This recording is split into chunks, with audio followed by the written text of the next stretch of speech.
একটু নুন দিয়ে দিলাম, পেঁয়াজ টমেটো এগুলো একটু নরম হওয়ার জন্যে।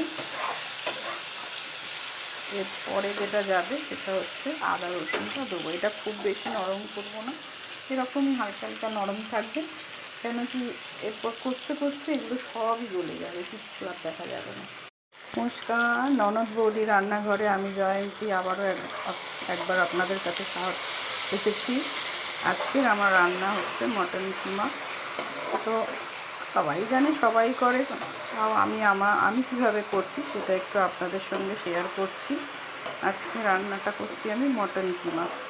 তো পেঁয়াজ কুচি, মশলাটা মানে আদা রসুন দিয়ে ভাজছিলাম যখন পেঁয়াজ দিয়ে, তখন একটুখানি চিনি দিয়েছিলাম, নুন তো দিয়েইছিলাম, সামান্য একটু চিনি দিয়েছিলাম কালারের জন্য আর টেস্টের ব্যালেন্সের জন্য।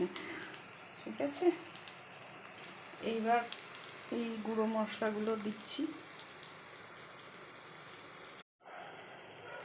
সুন্দরভাবে তেল ছেড়ে গেছে, এইবার মাটন কিমাটা এর মধ্যে যাবে।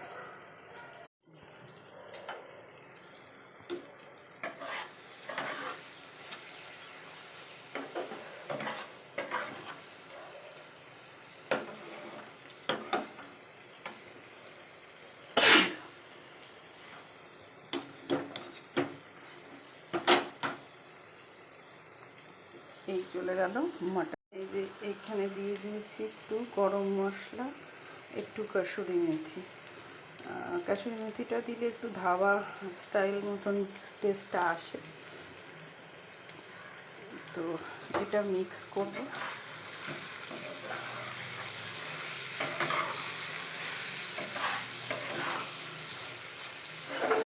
এই যে কষানো হয়ে গেছে, তেল ছেড়ে এসছে, এইবার দেবো মটরশুঁটি।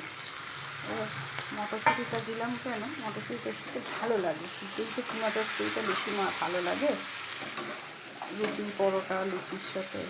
তো এটা মটরশুঁটিটা একটু কম হয়েছে, এসে গেছে।